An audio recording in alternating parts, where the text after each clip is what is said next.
Welcome everyone.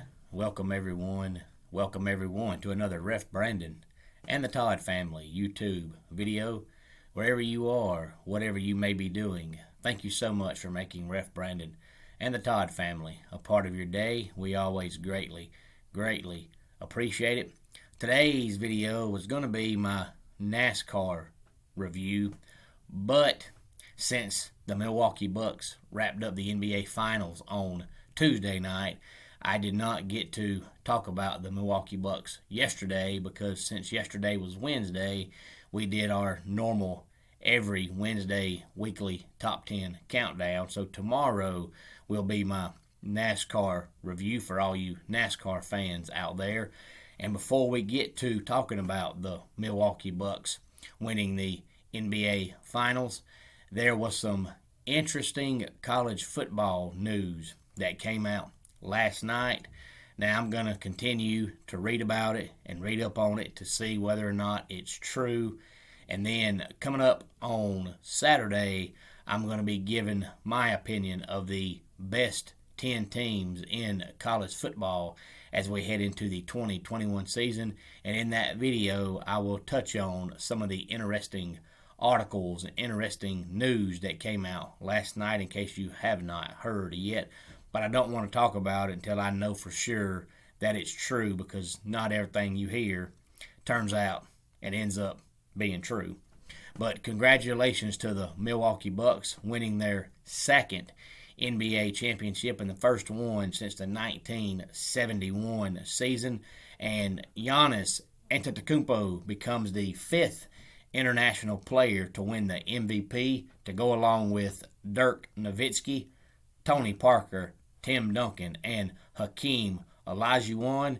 He won the MVP. He averaged 35 points, 13 rebounds, and 5 assists per game in the NBA Finals. I would say that's a pretty good first go-around in the NBA Finals, and it's funny because just a couple of years ago, there was all that talk about how Giannis was never going to win a championship because the Bucks weren't building enough around him, because the NBA is supposed to be a superstar-driven league. And, they upgrade every year a little bit, but they've never brought in anybody that's close to a superstar. So there was all that talk about how Giannis would never win a championship, and now he's 26 years old and already has 2 regular season MVP awards and now a finals MVP award. And now the talk all of a sudden has changed to how many championships will he win. And I think Giannis is an incredible player. I think before it's all said and done, he's going to end up being a top 10, possibly a top 5 best player of all time. Of course, we all know the best player of all time is Bill Russell. But Giannis is amazing because he's 6'11" and he can handle the ball. And in one of the playoff games, I'm not sure which one, but one of the playoff games, he got the ball right behind the free throw line, and he took 2 steps, and he was under the basket. I think that's why his nickname is the Greek Freak. That's absolutely incredible that you can go that distance with just 2 strides. That's how long his strides are. If he ever gets consistent free throw shooting, he's going to be unstoppable, because nobody can consistently guard him one-on-one. You might can guard him for a play or for a quarter or for a half, but consistently for an entire game, there's nobody in the league that can guard him by themselves. So if you start double teaming him, if Holiday and Middleton can be more consistent, then somebody is going to be wide open. And if you guard him one-on-one, you can't do it. So you foul him, he's going to knock down free throws. Now, he was 14 of 18, I believe, Tuesday night, which is great. But going into Game 6, he was less than half from the free throw line for the series, because he was 4 out of 11 in Game 5 alone, which is terrible. But now if he could go 14 of 18 in every game, or just shoot 60% from the free throw line, he would probably average 40 points a game, because he's just that good. Now, if Holiday and Middleton could consistently give the Bucks 20 points a night, to go along with the 30 to 35 that Giannis is going to give you along with the rest of the team, the Bucks would be an unstoppable, dominant force. But Holiday scored, I think, 13 in Game 4, and then he come back with 27 in Game 5, and then I think he had 17 in Game 6. He's just very inconsistent. Same way with Middleton. Neither one of those guys could ever be superstars, but they could be all-stars and be stars if they could be more consistent. So congratulations to Giannis and the Bucks for winning their first championship since the 1971 season. Now we have to sit back and wait, because the rumor is that Phoenix Suns assistant coach Willie Green is going to be the new head coach of the New Orleans Pelicans. And it's funny because in one of the videos I did a couple of months back, I said they made a bad mistake when they fired Monty Williams. And now Monty Williams is the coach of the Suns, and his assistant is going to become the coach of the Pelicans. So I wonder if this is the Pelicans front office way of showing that they made a mistake without coming out and saying that they made a mistake. But supposedly, since the NBA Finals is over with, he's going to be named their head coach coming up here in the next couple of days. We'll have to sit back and wait and see if that's true or not. We also got to sit back and wait and see where Ben Simmons is going to go. Philadelphia is going to lose money because he's making $30 million a year. So no matter where he goes, they're going to lose some money because they're not going to get anybody in return that's anywhere close to $30 million a year. But they want him gone. He wants to be gone. He should be gone. Only point guard I know that can't shoot a three and can't shoot a free throw. But they'll lose some money. But if they could by some chance trade him to Portland and get Damian Lillard, who has come out now and said he wants out of Portland, or C.J. McCollum, then Philadelphia will be a force to be reckoned with next year, along with the Bucks and the Nets coming out of the Eastern Conference. So it should be an exciting offseason.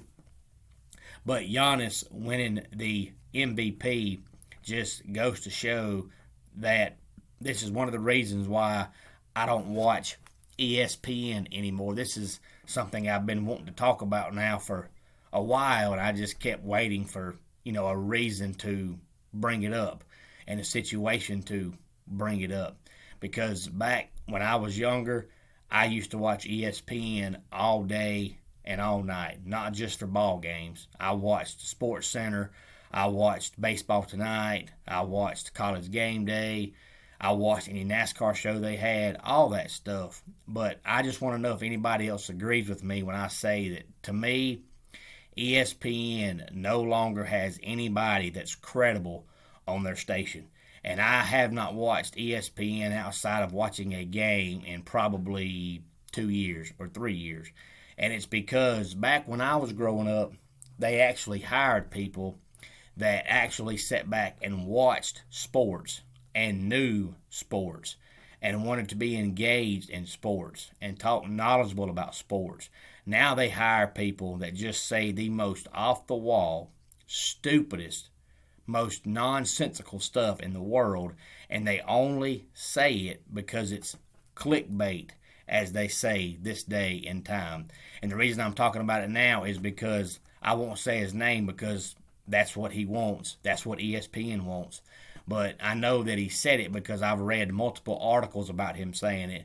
And I've heard people on the radio calling in saying that they heard him say it. But there's a former NBA player who's now an analyst on ESPN that right after Game 2 of the NBA Finals was stupid enough to get on TV and say that Giannis was not only the MVP, he was not even the best player on Milwaukee's team. Their best player was Chris Middleton. And if anybody believes that, you are out of your mind. Even Chris Middleton's own mom and daddy would tell you that he's not as good as Giannis is.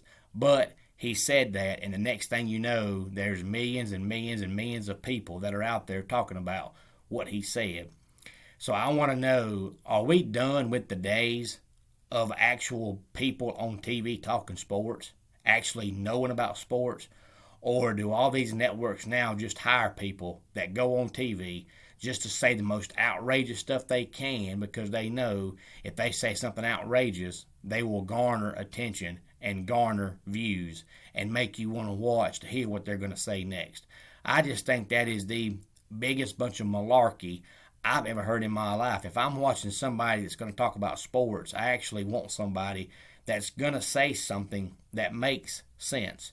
If you say something and I scratch my head and say, you're an idiot, I don't want to watch you anymore. But it seems like the stupider they get and the dumber their comments get, the more people want to watch them. There is nobody that knows anything at all about the NBA that thinks that Chris Middleton is a better player than Giannis. That is flat out stupid. Now, Middleton has good games, but he'll score 10 one game and 30 the next game, and 12 one game and 28 the next game. He's just very inconsistent, and being inconsistent does not make you a great basketball player. He's a good basketball player, but he's in no way, no shape, no how, no form a great basketball player. But again, congratulations to the Milwaukee Bucks for winning the NBA Finals. Chris Paul has also came out and said that he is not retiring. I believe he has a club option for next year, so we'll wait and see if he goes back to the Suns or goes somewhere else. But I've always been a big fan of Chris Paul. But after watching the NBA Finals this year, I've come to realize that Chris Paul just cannot perform in big games. He just cannot perform when it counts. And I thought he gave it away when they were playing the Clippers. It was either right before Game 5 or right after Game 5, because the Clippers won Game 5, where Chris Paul said he felt pressure and he was scared because he'd always been in the Western Conference Finals, because he had got there with the Pelicans and he had got there with the Clippers, but he had never been able to get to the finals. And he said he felt pressure being one win away from the NBA Finals because the Clippers got one win away. They were up 3-1 one year, and they blew it. So I thought he gave it away then, but I wasn't sure. And then the finals came around, and if you watched Game 4, I believe it might have been Game 4, but it might have been Game 5, that the Bucks were up 1 point. It was 120 to 119. And the Bucks missed a shot, and the Suns got the rebound and came down the court. And Chris Paul tried to dribble toward the basket into triple coverage, and Jrue Holiday stole it. And then Giannis was down the court wide open for an easy dunk, and the Bucks put the game away. And then, and I think it was either Game 3 or Game 4, Chris Paul had like 9 turnovers. He just cannot perform when it counts. He's the first player in the history of the NBA that has played on 4 teams that have been that close to the NBA Finals or that close to winning a championship and not winning, because the Pelicans were close, the Clippers twice, and now the Suns. So he's had 4 chances to get there and do something, and all 4 times he's just fell apart. So I like Chris Paul, but I think it's obvious that Chris Paul just cannot perform when it matters. And Devin Booker has to look out, because if Devin Booker ain't careful, he's going to become the modern-day Carmelo Anthony. I never was a big fan of Carmelo Anthony because all he could do is shoot. There's an old episode of Seinfeld where Jerry and George are supposed to be arguing, and Jerry keeps telling George, you chuck. All you do is chuck. Well, that's kind of the way I feel about Carmelo. Carmelo, he could shoot, but he never made his teammates better. He didn't rebound. He didn't pass. He didn't play defense. He just shot the ball all the time. Well, that's kind of the road Devin Booker's heading down if he ain't careful. Devin Booker gets the ball, and he just shoots. And all he does is shoot. And that's not always a good thing. So if he ain't careful, he's going to become the modern-day Carmelo and just be known as a scorer, which scoring is good, but there's more to the NBA than just scoring. So hopefully Devin Booker can work on his defense and his passing game some in the offseason and stop focusing so much on shooting the ball all the time, because we know, Devin, you're a good shooter.